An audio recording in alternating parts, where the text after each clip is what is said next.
so the gap has narrowed, and the political spectrum in France has slightly shifted. We'll go into that later on. Let me just say that I think we can all agree that in this presidential campaign in France, foreign policy and geopolitical points and topics, not the number one, but they appeared. If you look at the famous presidential duel between Marine Le Pen and Emmanuel Macron on the 20th of April, foreign policy came first in time. The candidates spent easily 20 minutes, if I remember correctly, on foreign policy questions. And the issue of Marine Le Pen's financial connection to the Kremlin was raised prominently by the president, upon which she responded by quoting all the Russia-friendly statements of Emmanuel Macron of the last couple of years. So this is something we should discuss in a bit more detail. We want to ask, I mean, what does this result mean for French strategy and security policy, but also what do the deeper societal trends in French society mean for French foreign policy from a Central European perspective? And just a tiny word on Slovenia here. It's a much smaller country than France, we all know, 2 million inhabitants, but an interesting case because Janez Janša, the prime minister of Slovenia, has in the last 3 years developed the profile of an active admirer of Viktor Orban when it comes to illiberal tendencies. And yet one can pretty safely say that, objectively speaking, Slovenia today is not comparable to Hungary when it comes to the monopoly on power of one single political party. That is not the case for Slovenia, and that is also obviously the reason why an election result like the one yesterday was possible, in which very, very clearly Janez Janša and his SDS party lost the election, became only the second biggest political force, and he was overtaken very, very clearly by Robert Golob from the Movement for Freedom, a completely new party with green origins, but then taking on some more liberal ideological elements. And that party, Robert Golob, will most likely be the next prime minister. And we can also speculate a little bit on what this election result means for the shift of weights of the European Union and the geopolitical consequences of that. So this was way too long for an introduction. I want to turn to my kickoff speakers now. We start with President Ilves. I want to ask you, when there is this joke, a Twitter profile called Darth Putin, and Darth Putin yesterday tweeted from Putin to Marine Le Pen, I want my money back. So how much of a defeat was this election result for Vladimir Putin in the Kremlin in France? Well, defeat would assume that that the alternative is going to be a hardline president regarding Russia, who will devote the kind of attention and political capital to Ukraine that Putin might fear. But we haven't seen that yet. In fact, we've seen very little of that at all. And so I think that Darth probably overstated the case. I think Putin himself would have been very happy with a Le Pen win, but I'm sure he knew it wasn't going to happen.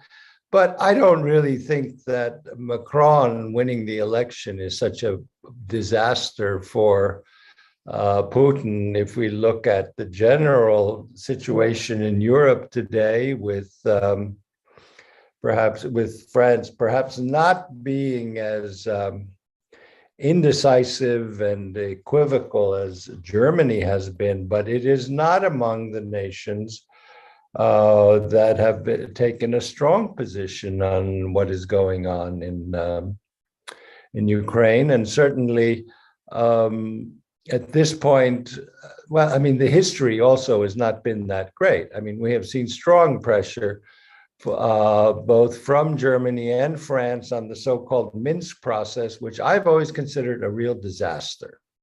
That in fact, it was acknowledging that aggression can have positive results for Russia.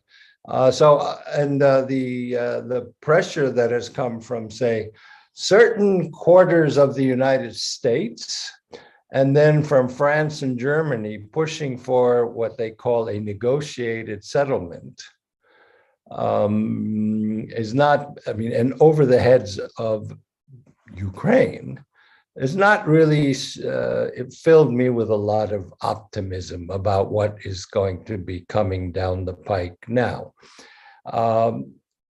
I mean, as regarding a negotiated settlement, I mean, if Ukraine wants to have a negotiated settlement, fine.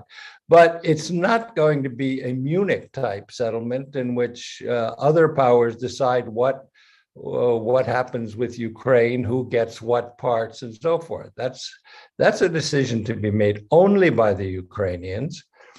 So I'm not really, I don't think that on Russia issues that we are really going to, I mean, maybe we'll see a change, I don't know, but up till now, if we see a continuation of current paths, when we could think back to 2019, when Macron, without consulting any Central or East European countries, decided in his visionary brilliance that Europe should now embrace Russia. And this was after, the annexation of Crimea and the Donbass sort of statelets. We should embrace Russia and tear it away from China. Now, this kind of, sort of faux Huntingtonian thinking, after all, they're Christian. I mean, which we also saw with a certain German admiral about 2 months ago, doesn't really work when it comes to the reality on the ground. And then we can always bring up the other disaster, which was the decision on the part of Merkel and Macron that they too, like Biden, want to have a summit, which then, again, without initially any consultations with countries that might be affected by it more, like all of Central and Eastern Europe. We found out about it only when this plan was leaked to the Financial Times, that the next day this would be on the agenda. Here I should toot my prime minister's horn, since everyone else chickened out. So she was the one left. She was the one left at the council meeting to stand up against Macron and Merkel on this very issue, saying, "Now, how can you do that?" So this way, I'm glad that Marine Le Pen did not win. For one, I never thought she would. I mean, she clearly would have been a complete and utter disaster for the continent, especially for Ukraine, a real boost for Putin, of course, and horrible for transatlantic relations. But on the other hand, sort of, European sovereignty, Macron's or autonomy, as an idea, never came to fruition, and I think it has really died completely in the past, since already slightly before February 24th. So I think we can bury the concept of European autonomy in foreign affairs.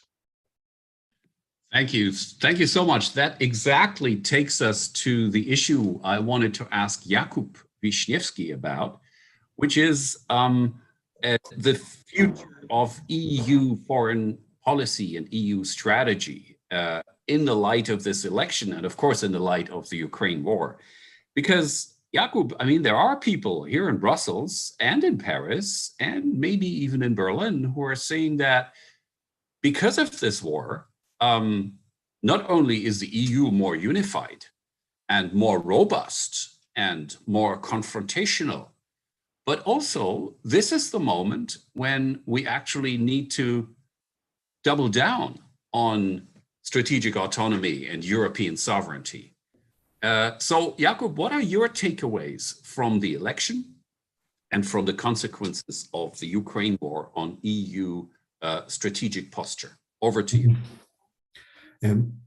I imagine myself, such a situation happens to all of us. I drive a car. I'm driving a car on a wintry morning, and the road is slippery. But before I get into this dangerous situation and slipping on the slippery surface, I do not know it. And if I come unscathed, if I end up realizing how close the accident was, it helps me to focus and to realize that I'm happy to be alive and happy to drive along. And the same can be said about Macron and avoiding the disaster of Marine Le Pen. Just think of symbolism of the EU presidency headed and chaired by Marine Le Pen. So I think that we all are happy that it's a normal European Union. Yes, this European Union is no better than the day before the elections, which means it's still boring in some places, it's still undecisive, it's still full of all these contradictions that make the Brussels people so happy to organize many seminars. But at the same time, people in capitals very often do not understand the crux of a matter or the real dilemmas. So to make a long story short, yes, that's true that the European Union will come back to the topics that have been tabled in the past. For example, how to regulate the tech giants, what to do with common security and defense policy. All these matters, all these topics will continue to develop. I don't expect a breakthrough initiative, with one exception, and this is the EU enlargement. I think that what happened in Ukraine has changed the discussion that we are having. I'm not saying that on day one after the war, Ukraine will be on a path to membership. It's much more complicated. We require a new framework to talk about countries like Moldova, Georgia, and others in the East. But also we need a new opening with the countries in the South, not necessarily in the context of enlargement, but in terms of cooperation. And we need to play all these pianos, all these instruments at the same time, while dealing with a problem of post-pandemic growth, while still dealing with aggressive Putin, who will not be away very soon, etc. So there are many topics or many ideas on the table, including some enlargement light concept, but this will require a lot of elaboration. And to come back to the subject of Emmanuel Macron, I think this is the guy who will be behind the steering wheel. Don't expect this kind of leadership from Scholz in Germany. There are not many other people with charisma, with necessary experience, such as Angela Merkel had. So now we live in the Europe of Emmanuel Macron, whether we want it or not, and we have to rely on his leadership. And maybe one last comment, which is very important to me as a Central European. I think that Emmanuel Macron is the best French president that Central Europe can hope for. Imagine somebody like Sarkozy, Chirac, Hollande today behind the steering wheel. This guy is more Atlanticist than any other French president in the past, and this is already a lot. Of course, we do not always understand Macron's initiative, even this awkward moment, and when he was sitting by this long table with Putin, what exactly he was trying to achieve, besides showing that France is still an empire and important country to count with. We don't know, but still we trust Macron to the degree that the West is still united. Let me maybe stop here, and I'll come back to some other topics later. Yeah, I mean, thank you for this markedly different perspective, or different accents. I would also like to emphasize at this point that indeed, despite the nonsensical and often detrimental actions vis-a-vis Putin and Moscow, and the initiatives like, let's try to get Russia on our side vis-a-vis China and so on, no French president has tried to listen to the Central Europeans more than Macron in the last couple of years. We should remember what Jacques Chirac said at the time of the Iraq War in 2003. Ils ont manqué une excellente opportunité de se taire. The Central Europeans, these unruly new kids on the block, missed a great opportunity to shut up. And he never took it back. So that was the tone. He was just convicted of corruption, though. Yeah. Okay. No, but let's just see the stakes here and see that in terms of relations between a powerful French leader and Central Europe, we're probably, the glass is at least half full.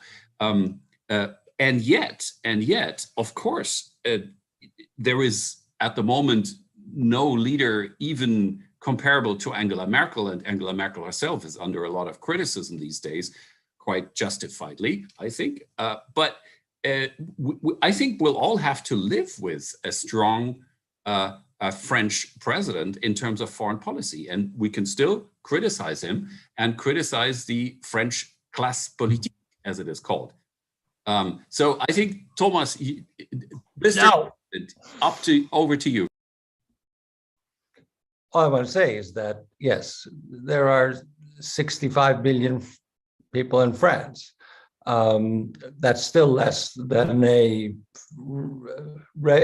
some kind of strong cooperation of like-minded countries in Central and Eastern Europe. And I think that's something we should be striving for, because I would disagree about our interests or being taken into account. That certainly has not been the case in the two cases that I mentioned. There was no previous consultation. I would say that the CEE has been what in the United States, the middle countries are called flyover land. And in terms of we are flyover land for Germany and France. Just like, okay, let's go talk to Putin, ignoring the fact that far more exports to CEE, that far more people altogether, well, okay, maybe not that many people, but at least people who are sort of liberal Democrats in CEE. It's just, I would say it's a matter of, there's this phenomenon that I have seen over and over again at the level of prime ministers, presidents, and foreign ministers. I'm going to be the one. I'm going to be the person who solves the problem of Russia. I'm going to have the breakthrough. And I've seen this like foreign minister after foreign minister, prime minister after prime minister, and president after president. So he's like, I'm going to be the one. There are a few exceptions, but they're a minority. And as long as that is the mindset, I mean, why did Macron call after out of 18 out of 25 days after the war started? I mean, what is behind that? So I disagree, and I think what we need to do is have a much more coordinated foreign policy approach now among the CE countries, especially when it turns out that we who are patronized, dismissed, called Russophobes are turned out to have been right for 20 years. And for me, I will end with this because I don't want to hog this, but I'll say it all is summed up now on the 15th anniversary of the massive cyber attacks on Estonia. When, as a NATO ally, we went to Brussels, to NATO, and said, look, we're being attacked.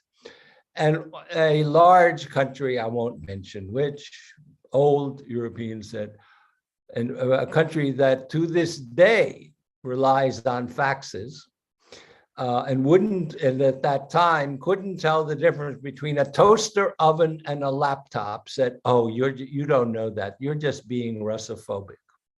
That sums up the attitude of Western European countries toward us WOGs here in the East. Could you have been talking about Germany? Okay. No, I could be talking about a number of countries. Yes, indeed. So, yeah, I mean, very important point. And in fact, as a German, I can confirm that at least when it comes to shouting mea culpa, I think Germany is somewhat ahead of France when it comes to saying that, okay, we should have listened more to the Central Europeans. Now, whether that has any net consequences in foreign policy actions is a different question, but it is an important step ahead, at least morally and intellectually. Now, Germans. But I just read Schröder saying, "Don't expect any mea culpas from me," to quote, Yeah, but he differs from many others, and starting with President Steinmeier, who's done it several times. Look, Thomas, I mean, let's just face it. We have more routine in apologizing in Germany than anybody else in Europe for very clear historical reasons. I mean, there are some nations that might apologize a bit more, but we're ready to share our knowledge and our technique in apologizing. Absolutely, I hereby confirm that. Now, before we continue, let me just remind you, the audience here, that you can ask questions or make short comments, in fact, via Slido. Here we have the hashtag you can use when you go to the Slido app, or you use the QR code. So you're quite welcome to not only ask questions, but make short comments. I think it's important that the audience can also voice opinions in this kind of debate. Now, let me move on to Veronica here. Veronica, you have been propping up democratic resilience for several years, and European values has developed a very, very clear profile on this.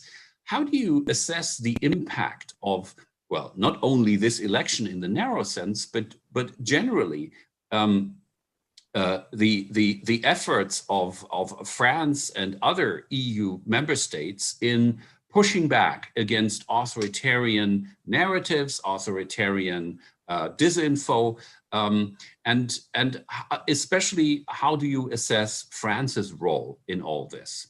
Over to you, Veronica. Thank you. And thank you very much for inviting me to this debate. It's a pleasure to be here amongst such great experts. So unfortunately, I have to say I'm probably also going to be on the more skeptical side of things here. And I would like to mention specifically two aspects of the elections. Firstly, Ms. Le Pen has lost the elections, but the support she received still wasn't insignificant. And the fact how close she got to the actual presidential seat, and also the fact that there will be parliamentary elections in France soon, and the potential for her success there. I think we shouldn't, let's say, shouldn't consider ourselves as happy with the win of Macron and pat ourselves on the back.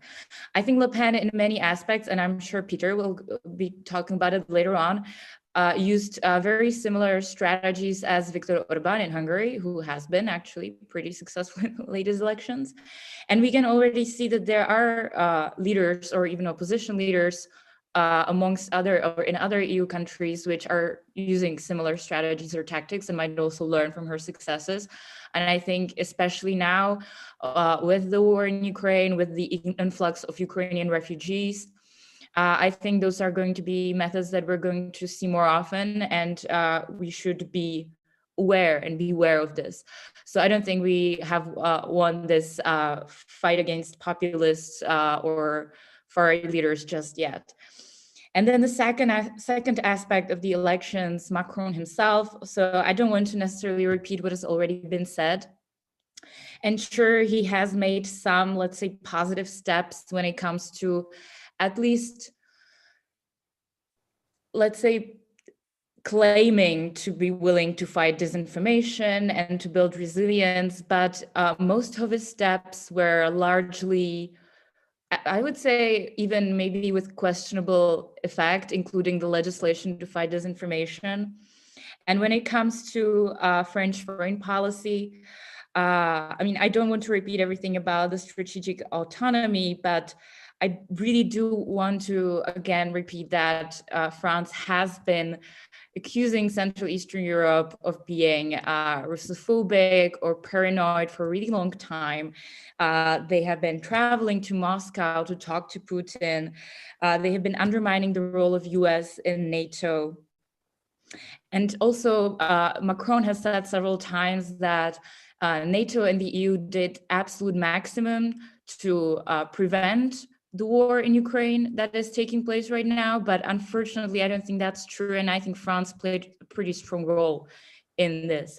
Macron says that we have to do whatever we can to decrease our dependence on Russia. But Macron was amongst the leaders who have been supporting Nord Stream 2 for a really long time. Macron has been, or France and also Germany have been the ones who have been supplying military hardware to Russia for many years, and yet against the embargo, nota bene. And until last week, they haven't even supplied heavy weaponry to Ukraine. So that only changed very recently. So in that sense, I am afraid that Macron still has this sort of naivete even towards Russia. He considers Russia to be more part of the, let's say, European security and our security than our allies in the US. And claiming that he wants to fight disinformation and build resilience and independence of Europe is sort of in contradiction to this almost hypocritical approach towards Russia. So I wouldn't share the optimistic view, unfortunately, on this. Okay, very important remarks. Thank you, Veronica. What should be added, however, I think, is that in France, it is really the entire elite of the country, not only the classe politique, but also the business elite and much of the cultural sphere that have a decade, if not century-old love story with Russia. And, if the president tomorrow pushed a button and said, I'm going to push back against the Kremlin 100%, that would be a risky business, even for a French president. So I'm not defending Macron's moves of the last couple of years, be it vis-a-vis NATO or the United States, or indeed Russia and Putin. But I'm saying that the problem goes beyond one figure of one president. And the same, by the way, is true for Germany. I have no illusions at all. This was not just previous chancellors like Schröder and Merkel, but this was an entire big business And this is several political parties, but above all, one certain political party in Germany, the Social Democrats. So what we need to look at when we critically assess, justifiably critically assess West European leaders and their mistakes vis-a-vis Putin is, I think we need to see where these leaders came from, which environment they grew up in, politically speaking. And in that sense, I do believe that a certain pro-Russianness that was displayed in Berlin and Paris and Brussels, by the way, before the 24th of February has become pretty unacceptable by now. But anyway, let me now turn to Peter Greco. And Peter, you're talking to us from Budapest, and there was a well-known sympathy and cooperation between not only Marine Le Pen and Viktor Orban, but even to a certain extent Eric Zemmour and Viktor Orban for some time, at least, as long as it looked like Zemmour might actually make it into the second round. But, and this is the real miracle, there was also an interesting evolving relationship between Emmanuel Macron and Viktor Orban as kind of the antipodes of a power axis between Western and Central Europe. Peter, what are your takeaways from the election? And what about this strange triangle of Orban, Le Pen, Macron, and maybe we make it a square counting in Eric Zemmour too? Over to you, Peter.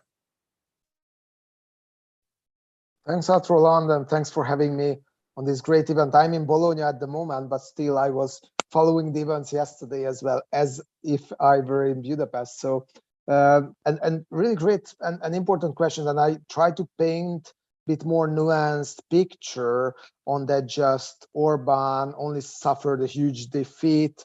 The two of his allies were losing on the elections. I will start by saying some general remarks on the importance of the elections, following up on what Veronica have said as well. I think that the 42% support that Marine Le Pen have gained on the election is huge, and it's highest ever that a far-right candidate could win in France.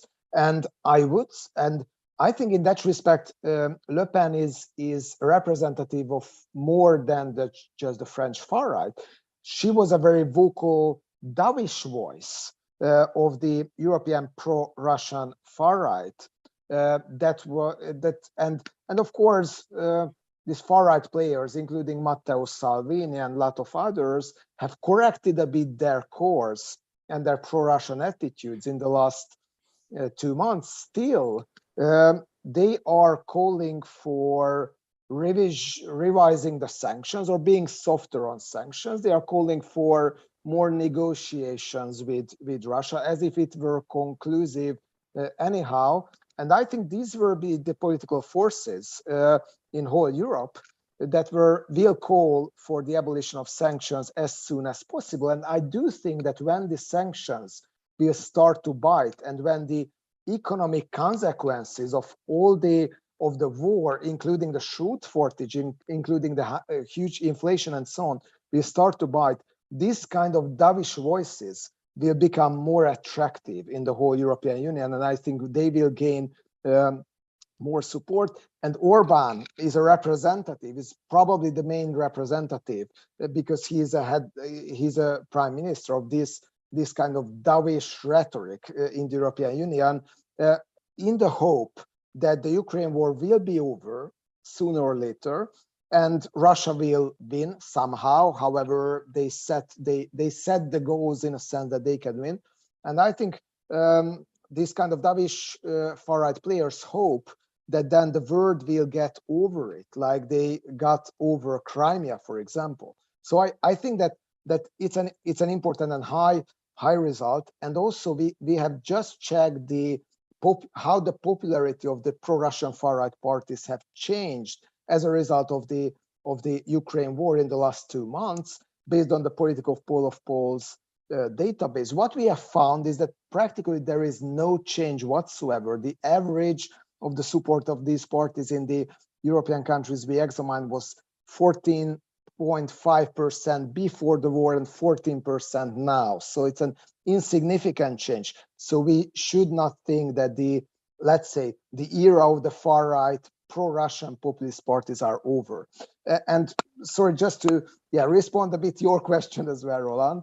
I think that on the one hand, of course, Orbán suffered a defeat with two of the candidates he directly supported. Marine Le Pen through a government-closed bank, MKB Bank, that have given 10.7 million euros loan to Marine Le Pen, and János Janša was supported by the Hungarian government as well with media acquisition, with money, with political consultancy, and of course it's a big defeat. And Orbán is getting increasingly isolated. He's losing Central Eastern European allies, including Poland, for example, including Slovakia, including the Czech Republic, and this is a huge defeat in that respect. And of course, he officially supported Marine Le Pen before the elections. But to nuance the picture a bit, I would say that because of the pragmatism that Jakub Wisniewski have referred to, Macron wants to be the leader of the European Union. If someone wants to be the leader of the European Union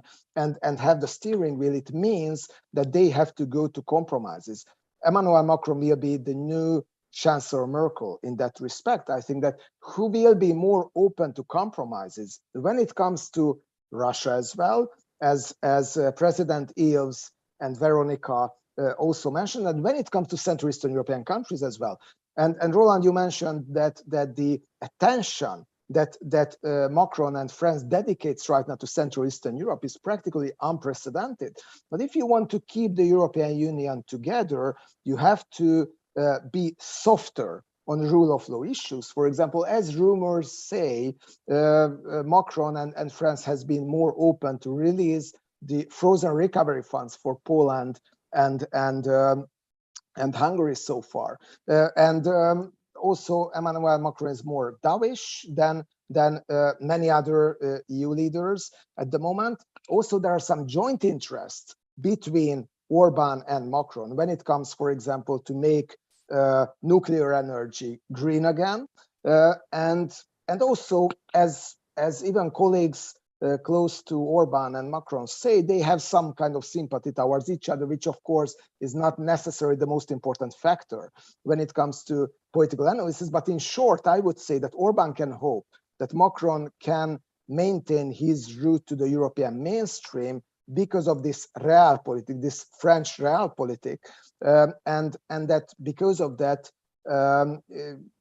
with Macron, he will be able to get along well, and possibly Macron can even help him in the current situation when he is increasingly isolated in the European Council as well.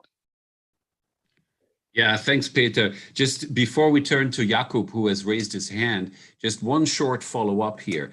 When you say that Macron might, simply because of his future leader's role in Europe, have to be more soft on rule of law questions vis-a-vis Poland and Hungary.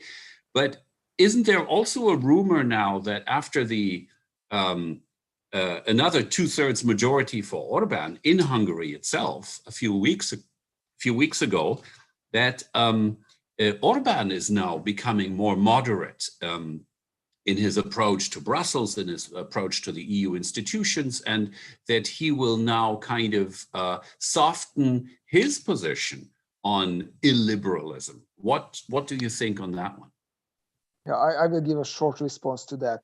I think it's just mere window dressing, aiming to get the EU funds. So the system of Orbán and the nature of the Orbán regime will remain intact. Orbán will not fight against corruption, for example, because it's the heart of his regime, it's the engine of his regime. He might go into tactical compromises. He might appoint, let's say, people who can talk well the Brussels talk, like Tibor Navracsics. So the rhetoric can be nicer, the style can be a bit more pleasant internationally, but no one should expect fundamental changes, because I think the evolution of the Hungarian regime and this hybridization is a one-way road.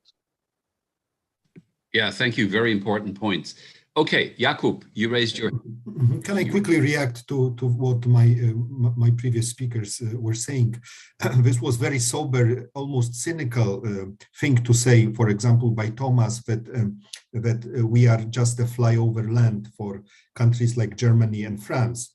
And there is a lot of truth in that. But paradoxically, this is what populists like Kaczynski or Morawiecki are saying today about France or Germany, that these are wolves in the sheep clothing, that they have not changed, they supported Nord Stream 2. And I represent a different view. I think that it's not the time to count how many this or that politician times somebody supported Nord Stream 2. We are part of the European and even transatlantic family. We have to get things together. Facts have changed. We have to make this leap of faith and assume that France and Germany are changed, that there is no going back to the old style love affair with Russia. Secondly, we forget about America. I think that the US has shown that it has the capacity to straighten the backbone of some of the hesitating countries, and if they are in the lead, countries like France and Germany, or in Western Europe in general, might not be that willing to go back to the pre-sanctions regime and relations with Russia. And finally, one last remark about Central Europe. If I were Estonian or Czech, I would not want to be in bed alone with Poles and Hungarians. So whatever framework of cooperation we have, Free Seas Initiative or any other crazy ideas that seems to assume that there is no Western Europe or it can be neglected or forgotten, I think that we need to consistently, patiently teach the French and the Germans and everybody in the west of Europe what we know about Russia and hope for the best, of course, without losing certain sober attitude that without Americans, this whole European framework would be much, much more fragile. Yeah, important remarks. And I think Thomas Hendrik Ilves would like to respond immediately. Go ahead. Well, first, I would say that I spent 25 years soberly explaining to Western Europeans about Russia, and I already told you what the response was when we had our massive DDoS attacks 15 years ago. So this is, I think, but I'm perfectly happy to forget everything in the past if we adopt the following policies. Since my fear is that the minute we get the slightest movement from Putin, there will be a rush to the door between France and Germany to see who will ease up on sanctions first. In order to actually preempt that, I would like to see the European Union adopt a position now, which is that the sanctions will remain until two things are met.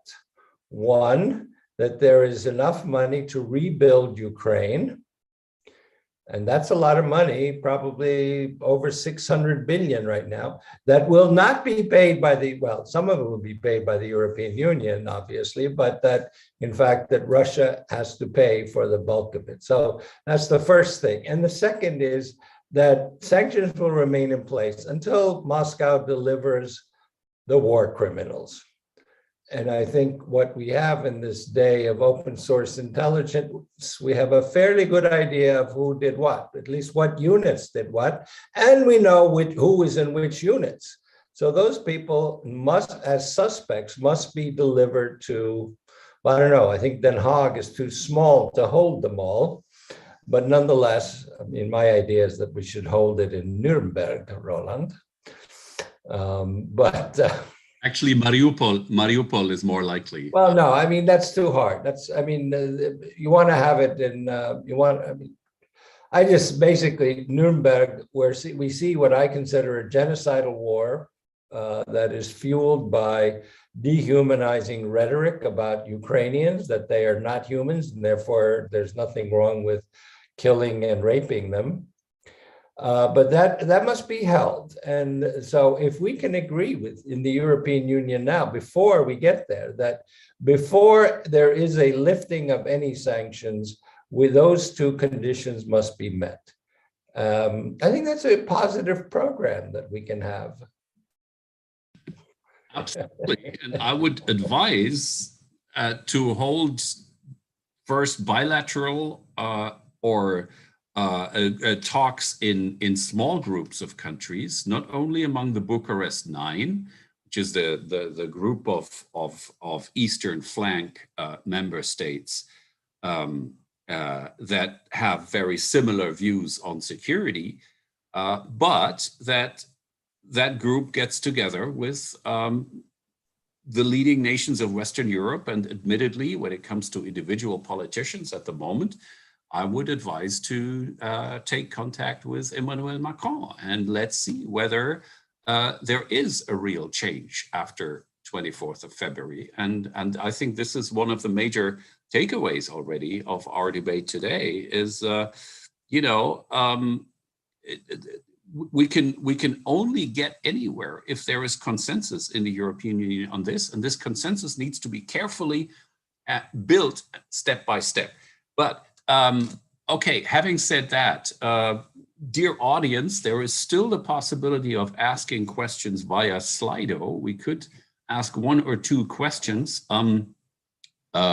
and it works via the Slido app with a hashtag GLOBSEC in capital letters, or using the QR code that you see displayed on the screen. But in the absence of any questions for the moment, I would like to ask a follow-up one here about the US factor. I mean, I know this doesn't really have anything to do directly with the French elections, but there is a big parallel between our fears about the domestic trends in the US and this feeling of being frustrated with urban elites and being frustrated with the country's global engagements in the US, and a similar frustration, I feel, among the 42% that actually voted for Marine Le Pen. So in the long run, I mean, looking at what may happen in 2027 at the next presidential election in France, could we see a situation in which what we fear may happen in the United States in 2024 might actually also happen, or might instead happen 3 years later in 2027 in Paris?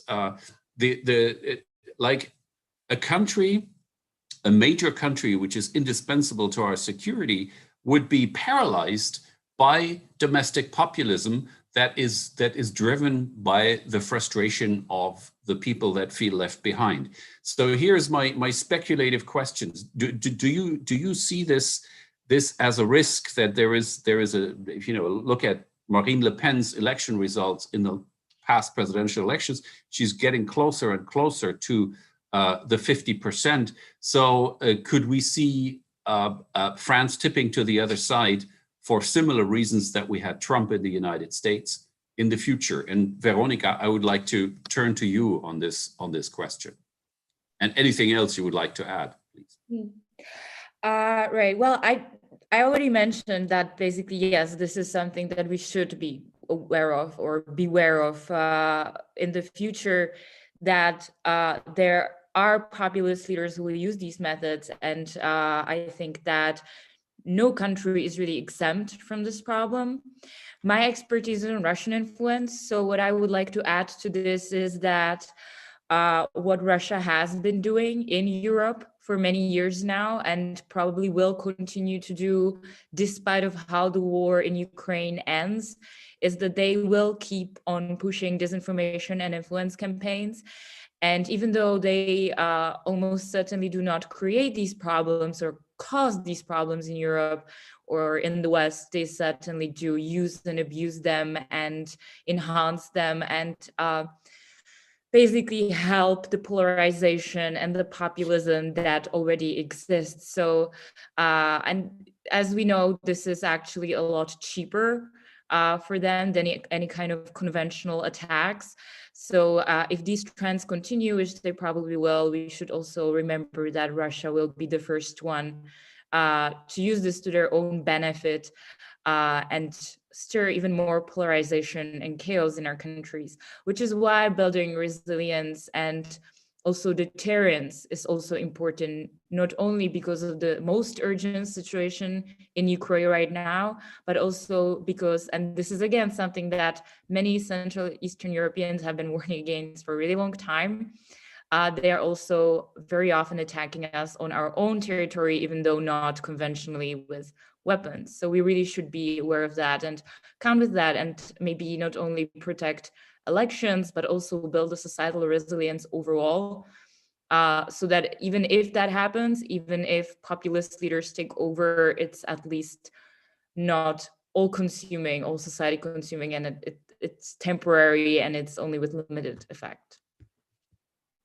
Yeah, absolutely. Good point. And I think it is worth emphasizing here again that both European values and also GLOBSEC have done a pretty important work on increasing democratic resilience, spotting vulnerabilities, and actually pushing back against disinfo. Now, I see that we have a question on Slido. So who or what kind of politician should be the successor to Macron in 5 years? And so I will look for volunteers among you. If there is none, I can answer the question myself. But maybe Peter, you would like to speculate. I'm not sure I have a very good response to that. I just would like to say, what is going to be in 5 years? Who knows? I think though that right now this increasing solidarity and among Western countries to a certain extent at least, and an increasing unity within EU and NATO might be in danger because of the middle and long-term impact of the war and the upcoming economic crisis. So I would expect that this kind of, let's say, this kind of ambivalent attitude towards the United States that Marine Le Pen embodied, it will prevail and stay in French politics. And so I'm not sure that it could be it could be the winner of the next election, but I would be cautious with the middle and long-term optimism after this election we had. I just say, I don't think you can predict anything at all based, I mean, right now, given that in 2.5 years, you could very possibly, or you could not have Donald Trump as president of the United States again. And that means that predicting or even suggesting what kind of president should be in France in 5 years, given where we have no idea what's going to happen in 2.5 years. I mean, we could have like NATO fall apart. All these things are possible. So I would just hold off. But I would point out also that you haven't said a word about Yansha. Yeah, indeed. So, but let me get back to this question from Slido about the possible successor to Emmanuel Macron, because I mean, maybe I'm overinterpreting things, but when I watched last night's victory celebrations among the La République En Marche, in other words, the party and the movement that Macron founded, there was one figure that was always visible. There was one figure that is actually named by many people as the crown prince, the one who could take over after Macron, because Macron cannot run for a third term. So he will have to pass the baton, and that is Édouard Philippe, Edouard Philippe was prime minister for a while. You know, some rumor mills claim that he actually became too popular, which is why Macron took him away from this, and the French president has great privileges in determining the prime minister. But anyway, so if you ask me if NATO is still in existence in 5 years, and La République En Marche still exists in 5 years, and the French political spectrum hasn't gone through a complete upheaval, this is my guess, an educated guess, of course, based on current facts. It's Edouard Philippe, and I think it would not be such a bad idea. Anyway, having said this, last word on Slovenia and Janša. Well, as I said in the very beginning, I mean, Slovenia is not an authoritarian country. I wouldn't talk about the Slovenian government as a regime, right? But there were tendencies in the last 3 years in that direction. And it seems like the voters' decision of yesterday, giving such a tremendous credit to someone who is virtually unknown, who has just entered the political scene a couple of months ago. By the way, something that has happened before in Slovenia. This is not the first time. But this is a sign that actually voters do mind illiberal tendencies, and that would distinguish Slovenia very strongly from other Central European countries, especially Hungary. But you know, and let me just at this point set a question mark. What is going to be the Russia and Ukraine policy of a new government in Slovenia led by Robert Golob? I cannot say with any certainty. The fact is that on that point, Janez Janša was spot on, was very staunch, very much in contrary to, very much in opposition to his otherwise idle Viktor Orban. And you remember that the famous trip of the four actually Central European leaders to Kiev was Janša's idea, cooked up at the European summit under the French presidency in France. And on Russia, he was good, which is, of course, why today he claims that the election was manipulated by Putin, which I very much doubt. But this will be the future Russia and Ukraine policy of the next Slovenian government will actually be an interesting thing. My guess is it will not differ diametrically from Janša's in this point. The differences will be more domestic, will be more trying to reestablish pluralism and the rule of law in the country itself. But that is my personal guess. We have reached the end of our 1 hour debate. I would like to just formulate the three admittedly selective takeaways about the French elections from a Central European perspective. And that is, first of all, we can discuss forever whether the glass is half full or half empty. There are good reasons to be skeptical about future French leadership when it comes to questions of Russia and Ukraine, based on past records. And there are also excellent reasons to breathe a huge sigh of relief that Marine Le Pen did not become president. And I actually think there are some signs of hope that under Macron, the French, Russia, and generally security policy might get a tad more realistic and based on Western values. Now, the second point, the importance of EU unity and the fact that Central Europeans must be really smart about creating consensus on the decisive questions, such as, for example, insistence on war crime trials, insistence on reconstruction contributions from Russia to reconstruct Ukraine, and of course, not reward Putin with territorial gains. I think but this EU-wide consensus must be achieved with smart ways. And the last point, we have to also be smart about Putin's support for illiberal and authoritarian tendencies inside the European Union.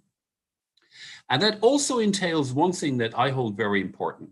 That is, not every vote for Le Pen is caused by Vladimir Putin. Not every vote for the German AfD is paid by the FSB or the SVR. The success of those illiberal parties and movements is sometimes due to very clearly visible domestic developments, questions of social justice, questions of the urban-rural divide, the marginalization or perceived marginalization of groups of the population. So here is my third takeaway.